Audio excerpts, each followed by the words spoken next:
classification of audit on the basis of conduct, on the basis of organizational structure, ये हमने खत्म कर दिया। ऑर्गेनाइजेशनल स्ट्रक्चर के बेसिस पे अगर क्लासिफाई करने जाए तो प्राइवेट ऑडिट होता है, गवर्नमेंट ऑडिट होता है एंड स्टैट्यूटरी ऑडिट होता है।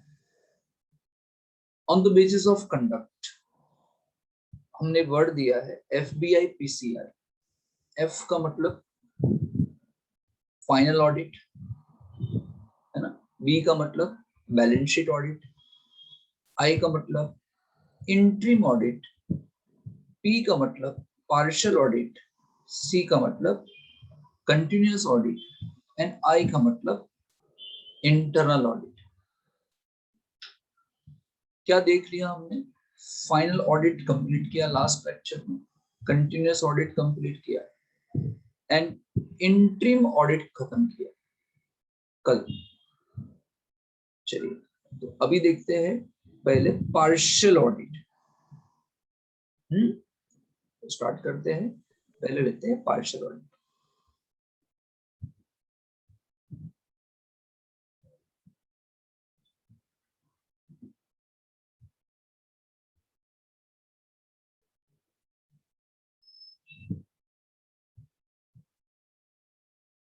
ऑडिट का मतलब क्या है ये हम सब जानते हैं। ऑडिट का मतलब क्या? It is an independent examination, it is an independent examination of financial information, है ना? It is an independent examination of financial information of an entity. That entity may be a profit oriented or a loss oriented, तो फर्क नहीं पड़ता इससे। It may be irrespective of their size, इससे फर्क नहीं पड़ता, large size हो, small size हो, and irrespective of their legal forms, यानी sole proprietor partnership, ऐसा कुछ भी हो सकता है। तो पहले आप क्या करना, ऑडिट का मतलब बता देना। अब यहाँ वर्ड जो पार्शियल है, पार्शियल का मतलब क्या है? पार्शियल का मतलब क्या? कुछ हिस्सा, कुछ पार्ट, है ना? पार्ट की बात कर रहे हैं, पार्ट यानी कुछ हिस्से की बात कर रहे हैं। किस रेफरेंस में पार्ट बोल रहे हैं? पार्ट का मतलब कुछ हिस्सा ही ऑडिट किया जाएगा और बाकी का हिस्सा ऑडिट नहीं किया जाएगा। तो ये जो पार्ट की बात कर रहा है ना, वो विथ रेफरेंस टू टाइम भी हो सकता है, विथ रेफरेंस टू ट्रांजैक्शंस भी हो सकते हैं। सर क्या कहना चाहते हो? मैं ये कहना चाहता हूं कि instead of auditing transaction of all the 12 months, instead of auditing transaction of all the 12 months, transaction for few months are audited. कुछ ही महीने के, कुछ ही पीरियड के ट्रांजैक्शंस ऑडिट किए जाएंगे, इसे बोलेंगे पार्शियल ऑडिट। तो part on the basis of time, वो टाइम आप डिसाइड करो, वो टाइम ऑडिटर डिसाइड करेगा कि भाई किस तरीके से ऑडिट करना है। वो डिपेंड करता है कंपनी का ऑर्गेनाइजेशन कैसा है, इंटरनल कंट्रोल सिस्टम कैसी है, इंटरनल चेक सिस्टम कैसी है, मैनेजमेंट किस तरीके से चाहता है काम करवाना।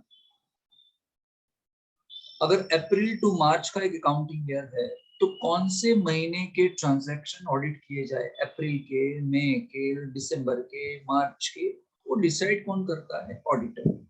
All in all auditor decide करता है। हाँ, लेकिन 12 महीने के ट्रांजैक्शंस ऑडिट नहीं किए जाएंगे, ठीक है? दूसरा, ट्रांजैक्शन।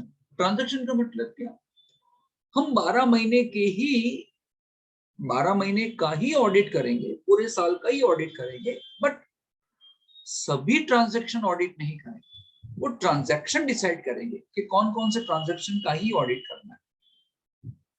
जैसे वो ऐसे डिसाइड करते हैं कि भाई एक काम करो, पूरे साल अप्रैल से लेके मार्च तक जितने भी ओकेजनल ट्रांजैक्शन नहीं होते हैं, होते हैं, फॉर एग्जाम्पल ओकेजनल होते हैं, जैसे कि इश्यू करना, शेयर का इश्यू करना, प्रेफरेंस का इश्यू करना, इक्विटी शेयर्स का इश्यू करना, उसका रिडम्पशन करना, डिबेंचर का इश्यू करना, बैंक लोन लेना, कोई प्रॉपर्टी बाय करना, ये हम सब चेक करेंगे, ये तो हम सभी करने वाले। अपार्ट फ्रॉम दिस, मान लो हमने डिसाइड कर दिया कि हम हर एक परचेज चेक करेंगे, हर एक सेल्स चेक करेंगे, सैलरी एंड वेजेस चेक कर लेंगे, जा इतना हम कर लेंगे। मैक्सिमम ट्रांजैक्शन किसके होते हैं कंपनी के अंदर? परचेज के, सेल्स के, आप समझ लो, है ना, सैलरी एंड वेजेस के, वो हम सब चेक करेंगे। यानी छोटे मोटे ट्रांजैक्शन फिर चेक नहीं करने वाले कि आपने लाइट बिल पे किया, आपने टेलीफोन बिल पे किया, आपका स्टेशनरी का एक्सपेंस हुआ, तो ये सब चेक नहीं करेंगे। या वो ऐसा डिसाइड करेंगे कि एक काम करो, ऐसे हर एक ट्रांजैक्शन चेक करेंगे जिसकी वैल्यू 1 लाख से ज्यादा होगी। 1 लाख से ज्यादा जितनी भी वैल्यू होगी वो सब चेक करेंगे, 1 लाख से कम हम चेक नहीं करेंगे, फिर वो कुछ भी क्यों ना हो।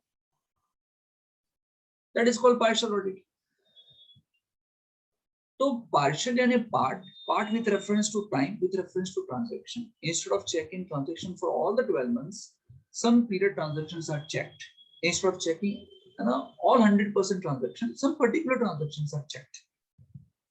It is called partial audit. Clear ना? मैं लिखा देता हूँ वर्ड्स में, आपको पता चले कैसे लिखना है। Audit of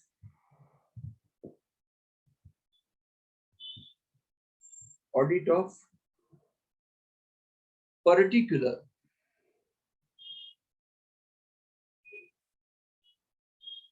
period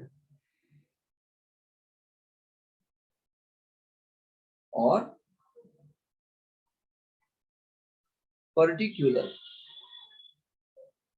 transactions.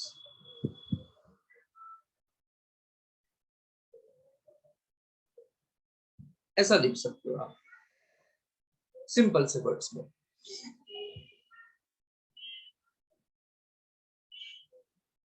जहां पे भी याद रखोगे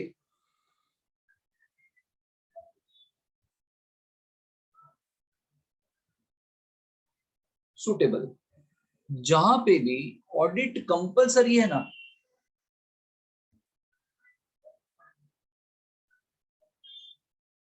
जहां पे भी ऑडिट कंपलसरी है, यानी जहां पे भी ऑडिट आपको स्टैट्यूटरी ऑडिट कराना पड़ता है, जहां पे भी आपको स्टैट्यूटरी ऑडिट कराना पड़ता है, वहां पे पार्शियल ऑडिट नहीं कर सकते आप, वहां पार्शियल ऑडिट पॉसिबल ही नहीं है। जहां पे भी स्टैट्यूटरी ऑडिट है, मान लो जॉइंट स्टॉक कंपनी में आपको कराना पड़ता है, कोऑपरेटिव सोसाइटी में कराना पड़ता है, बैंकिंग में कराना पड़ता है, इंश्योरेंस में कराना पड़ता है, तो वहां पे आप ऐसा नहीं कर सकते कुछ ही ट्रांजेक्शन को चेक करो, कुछ ही पीरियड का चेक करो, नहीं नहीं नहीं, वहां ऐसा पॉसिबल नहीं है। ये तो वहीं पे ही पॉसिबल होगा जहां पे ऑडिट कंपलसरी नहीं होता, है ना। तो ये किसके लिए सुटेबल है? जहां पे ऑडिट कंपलसरी है ही नहीं और फिर भी आपको कराना है।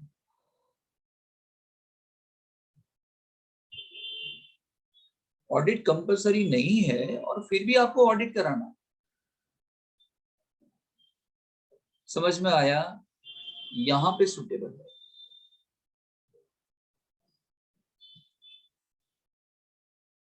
क्लियर कि नहीं? अब इसको डिपेंड करता है कि कितना लंबा कर सकते हैं। देखो आप अब मेरी बात सुनो, अब मैं एडवांटेज और डिसएडवांटेज नहीं लिखाने वाला हूं, आप एक बार सुन लो, आपको खुद लिखना है। अब ये कितना लंबा करना है डिपेंड करता है कितना वेटेज दिया है क्वेश्चन के अंदर।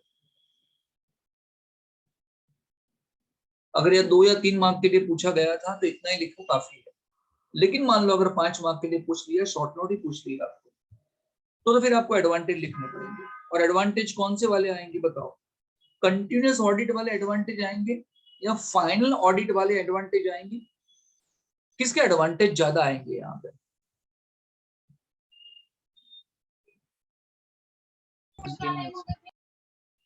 बोलो।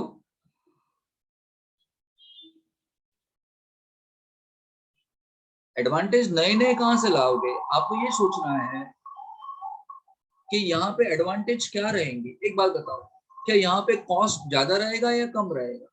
ऑडिटर ज्यादा मांगेगा कम मांगेगा? कम मांगेगा। कम मांगेगा। हाँ, मतलब ये तो फाइनल ऑडिट वाला हो गया ना एडवांटेज।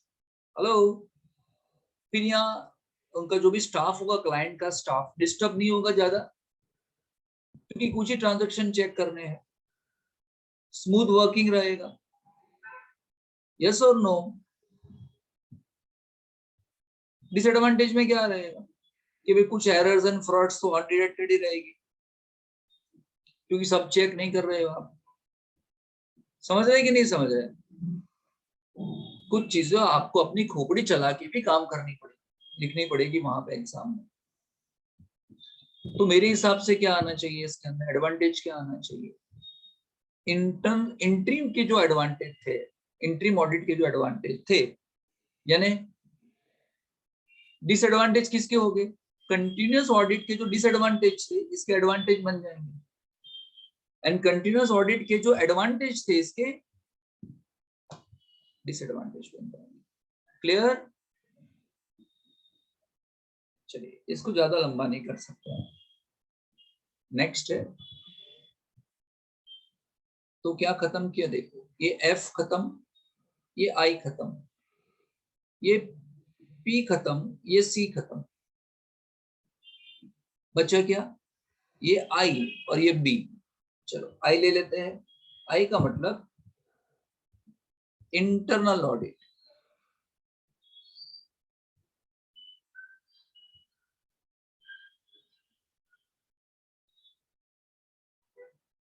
इंटरनल ऑडिट,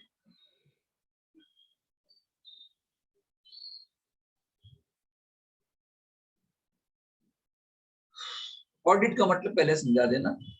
इंटरनल का मतलब क्या?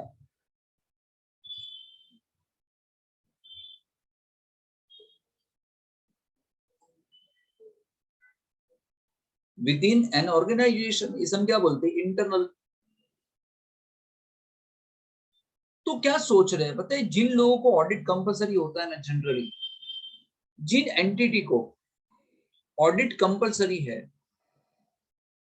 मेरी बात सुनना, जिन एंटिटी को ऑडिट कंपलसरी है, ऐसी एंटिटी कौन कौन सी है? कि जॉइंट स्टॉक कंपनीज है, बैंक है, इंश्योरेंस कंपनीज है। ये एंटिटी क्या करती है पता है? ये एंटिटी सोचती क्या है ना? ये एंटिटी क्या सोचती है कि यार हमें कराना है कंटिन्यूअस ऑडिट। सुनना, ये एंटिटी सोचती क्या है, पहले सुन लो फिर लिखना। हमें कराना है कंटिन्यूअस ऑडिट, लेकिन प्रॉब्लम ये है कि हम इसको अफोर्ड नहीं कर सकते, इट इज वेरी कॉस्टली। एक दिक्कत ये हो रही है। दूसरा, यार बहुत डिस्टरबेंस होता है काम करते करते हमारे स्टाफ को। एक तो बैंक का स्टाफ बैठा हुआ है, 11 से 4 का ना कस्टमर को अटेंड करने का टाइम होता है, वहां पे ऑडिटर आ गया, तो कस्टमर बैंक में खड़े हुए हैं और स्टाफ ऑडिटर के सामने खड़े हुए हैं। बहुत डिस्टरबेंस होता है यार, कॉस्टली तो है, डिस्टरबेंस भी ज्यादा होता है। तो करे तो क्या करे? दूसरा, अगर हम फाइनल ऑडिट कराते हैं तो भी दिक्कत है। क्या दिक्कत है? कि कुछ एरर्स एंड फ्रॉड्स हम ढूंढ ही नहीं पाते। कुछ एरर्स एंड फ्रॉड्स क्या रहते हैं?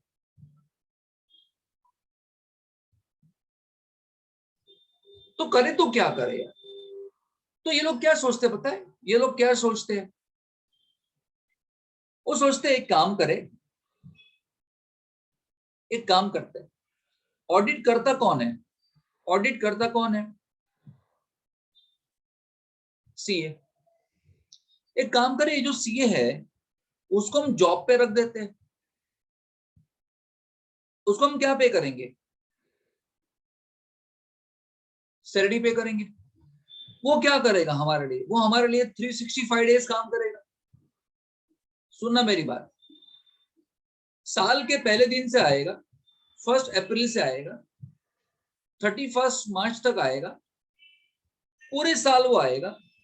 और जो जो काम एक ऑडिटर करता है ऑडिट के अंदर, वो हम सब काम ये इंटरनल ऑडिटर को दे देंगे।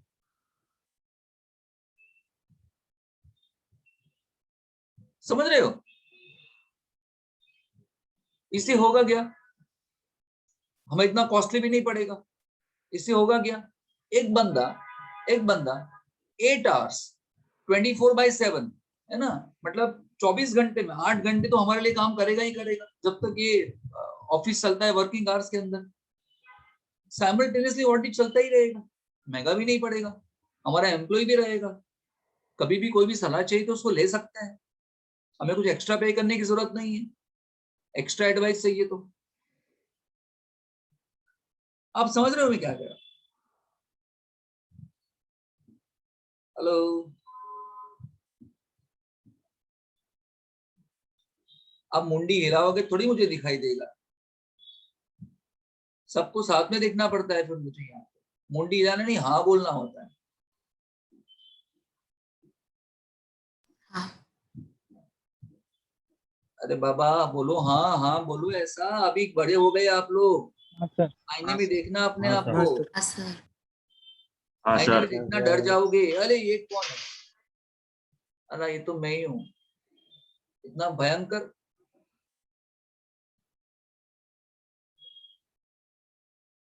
टाइम टू टाइम हाँ निकलनी चाहिए, समझे कि नहीं? अभी भी मुंडी छिलाएंगे बस, हाँ सर। ये झगड़ने के लिए बोला होगा, हाँ देखो सर।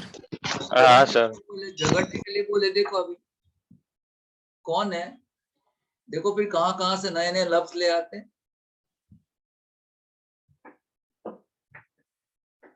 हेलो, तो क्या डिसाइड कर रहे हैं लोग कि एक काम करो, एक बंदा ही हो जो कंपनी के अंदर 24/7, मतलब 24/7 तो होता नहीं है, मतलब 8 घंटे जो खुली होती है ऑफिस, तब तक यही काम करेगा, आ जाएगा 9 बजे डब्बा लेके, शादी हुई है कि ना शादी हुई है उसको, डब्बा लेके आना पड़ेगा, इधर इधर ही खाने का, इधर ही सो जाने का। इसे बोलते हैं जॉब करना। सीए वो जो है वो जॉब करते हैं। अब आपके मन में ख्याल ये होगा, लेकिन सर आप तो बोल रहे थे it is an independent examination, तो भैया ये इंटरनल ऑडिटर है, आपको एक्सटर्नल ऑडिटर के पास भी काम कराना पड़ेगा, वो तो अलग होगा, वो अलग बात है भाई। इंटरनल ऑडिटर अलग होगा, एक्सटर्नल ऑडिटर होगा, स्टैट्यूटरी ऑडिट जो कराना पड़ता है इंडिपेंडेंट ऑडिटर से, जो प्रैक्टिस करता है वो तो आएगा ही आएगा। तो फिर आप ऐसा डिसाइड करो, आप बहुत ही वेल्दी हो, बहुत ही पैसे वाले हैं, आपको फीस की बहुत दिक्कत नहीं है, बहुत सारे ट्रांजेक्शन्स होती है, तो एक काम करो, इंटरनल ऑडिटर भी रखो, कंटिन्यूस ऑडिट भी करा दो। कितने पैसे मांगेगा, 6 लाख 10 लाख 15 लाख दिए, चल, तो इंटरनल ऑडिटर भी रखो, उसको सैलरी पे करो, एंड कंटिन्यूस ऑडिट भी करा दो पूरे साल का तो आप बजट में चलते हो, तो इंटरनल ऑडिटर भी रखो, फाइनल ऑडिट करा दो। हेलो, समझ गए कंसेप्ट, समझ गए क्या?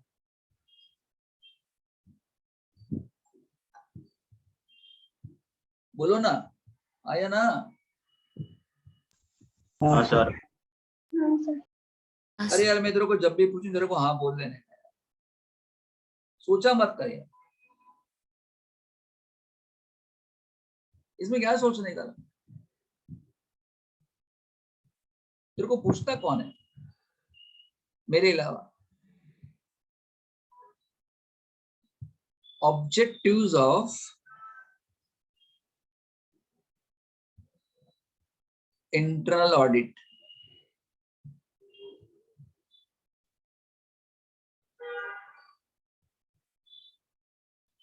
ऑब्जेक्टिव्स ऑफ इंटरनल ऑडिट, ये इंटरनल ऑडिट कराने से क्या क्या फायदा होगा,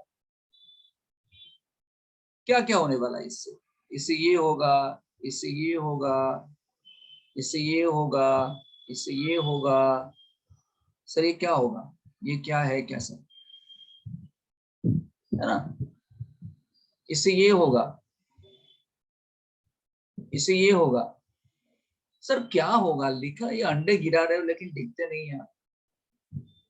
अरे बोलता हूँ यार, एक बात बताओ, इंटरनल ऑडिट कराने से क्या आपके अकाउंट्स वेरीफाई हो जाएंगे क्या? आपके अकाउंट्स एक्यूरेट थे कि नहीं, वो वेरिफिकेशन होता रहेगा कि नहीं होता रहेगा?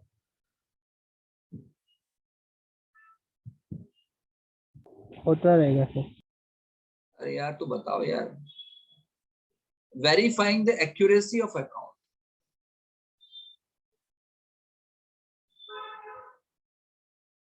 आप वेरीफाई कर सकते हो यार, हमारे अकाउंट एक्यूरेट है यार, अप टू डेट है सर। यहाँ लिख सकते हैं अप टू डेट। आज कौन सी तारीख? आज तारीख है 3 जुलाई। तो 2 जुलाई तक ट्रांजैक्शन तैयार है, आओ ना, कभी भी आओ, पधारो, ऑडिट कर सकते हो। स्टैट्यूटरी ऑडिटर को ऐसा बोल सकते हैं, अकाउंट्स अप टू डेट है। ऐसी कोई भी एरर हो, ऐसे कोई भी फ्रॉड हो, हम उसको time to time detection and prevention कर सकते हैं। एग्री के नहीं? बोलिए। हाँ सर। हाँ सर। हम इंटरनल चेक सिस्टम, कौन सा?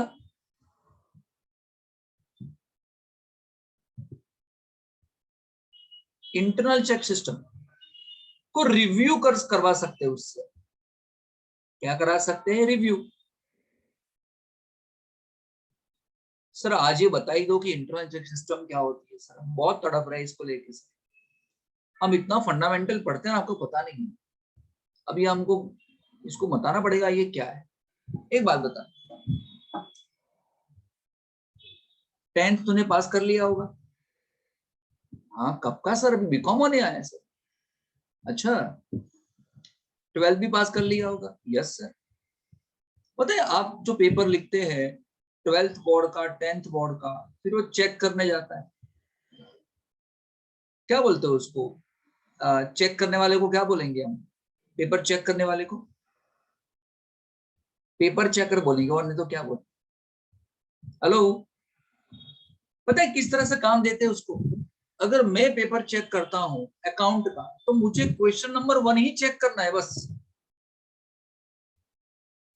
मैं पूरे दिन क्वेश्चन नंबर 1 चेक करूंगा, 2 दिन, 4 दिन, 5 दिन, 10 दिन, 15 दिन, 20 दिन, 50 दिन, क्वेश्चन नंबर 1, क्वेश्चन नंबर 1। मैंने जो क्वेश्चन नंबर 1 चेक किया, कोई दूसरा क्वेश्चन नंबर 2 चेक करेगा, तो एक्सपर्टीजम आ जाएगी ना, नींद में भी अच्छा काम करोगे ना फिर तो। ये जो मैंने काम किया ना, उस चेक को फिर से चेक किया जाएगा। एक क्या बोलते हैं उसको, हम सबका भी एक हेड होता है, क्या नाम है उसका, वो चेक करता है कि मान लो कोई बच्चा 90% से ऊपर जा रहा है, किसी के 100 आउट ऑफ 100 मार्क्स आ रहे हैं, तो फिर से उसको चेक करेगा। हेलो, कोई बच्चा अगर फेल हो रहा है तो उसको फिर से चेक करेगा। यानी एक ही काम को 2 लोगों ने चेक किया, जिससे अगर पहला बंदा कोई गलती कर रहा है तो दूसरा बंदा उसको पकड़ ले। पहले 2 बंदे अगर गलती कर रहे हैं तो तीसरा जो चेक करने वाला था वो उस गलती को पकड़ ले। इंटरनली आपने सिस्टम ऐसी बनाई है कि चेक होता रहता है। see the name, they have given the name internally। Company के अंदर ही आपने ऐसा सिस्टम बना के रखा हुआ है कि कोई गलती तो हो ही नहीं सकती। मैं गलती करूंगा ना, आप पकड़ लोगे, हम दोनों गलती करेंगे ना, तीसरा पकड़ लेगा। गलती करेंगे तो फ्रॉड तो कोई पकड़ता नहीं है, सब मिले हुए होते, पता है ना। फ्रॉड तेरे को पता नहीं होगा ना, तू तो मासूम है, तेरे को क्या पता होगा फ्रॉड क्या होती है, चीटिंग क्या होती है, यू डोंट नो एनीथिंग, है ना। तो समझाना पड़ता है ना आज के बच्चों को फ्रॉड क्या होता है, चीटिंग क्या होती है। वो तो मेहनत से पास होते हैं सब। समय क्या कह रहा हूं, इंटरनल चेक सिस्टम क्या है। चलिए नेक्स्ट एडवांटेज है इसका,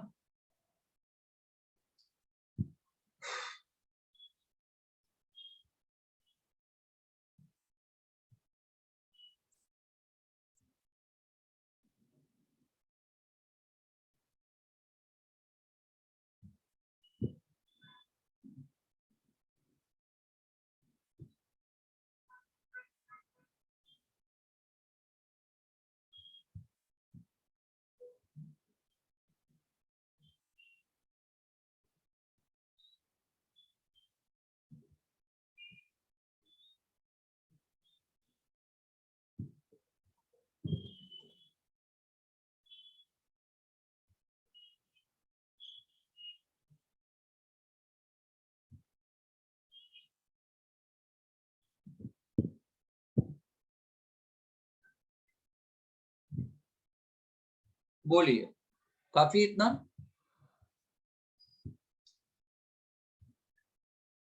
जितने अंडे गिराए थे उतनी जरूरत थी। बोलिए, मैंने आपको समझाया था ये वेरीफाई क्या होता है, मैंने आपको समझाया होगा वेरिफिकेशन एंड वाउचिंग। हेलो, समझाया था कि नहीं, कि इसको पता है। क्या समझाया था सानिया? हाँ बोली, बोलो क्या समझाया था सानिया? इनकम और एक्सपेंस को हमेशा वाउच करने में आता है और एसेट और लायबिलिटी को वेरीफाई करने में आता है। क्या बात करते हो यार, खुश कर देता तूने। ये एक ही बार मैंने बताया था ये सेंटेंस, मैंने बताया था कि इनकम एंड एक्सपेंसेस को वाउच किया जाता है। वाउच, वाउच सर, वाउच कैसे करते हैं? ऐसे। वेरीफाई कैसे करते हैं? ऐसे। बराबर है कि नहीं? काम कर रही है कि नहीं? बदलने की जरूरत है कि नहीं? हेलो, काश मैं तेरे को ऐसा कर सकता भी, डिशुम करके लगा देता। कहाँ ध्यान है तेरा? बोलो। तो ये कह रहे हैं सर, ये आपको ये कह रहे हैं, क्या कह रहे हैं? एसेट को क्या करते हैं, लायबिलिटी को क्या करते हैं। समझ में आया कि नहीं? यहाँ पे वेरीफाई लिखोगे, अंकल वाउच मत लिख देना, ये गलत हो जाएगा, फिर गलत हो जाएगा। बोलो मार्क क्यों काटे मेरे, तूने मेरे मार्क काट लिए। बोलो, तूने वाउच लिखा है ना अंकल, इसलिए वाउचिंग नहीं होता वहां पे। सर ये एग्जैक्टली किस तरह से करेंगे, ये आपको आएगा यूनिट 4 में। ओहो, तो सर अभी मत बताना प्लीज, वरना फिर मैं क्लास बीच में छोड़ दूंगा सर, आपकी फीस चली जाएगी। देखो यूनिट 4 में होगा तो यूनिट 4 में बताऊंगा। डन? क्लियर कि नहीं? बोलो, किसी को डाउट?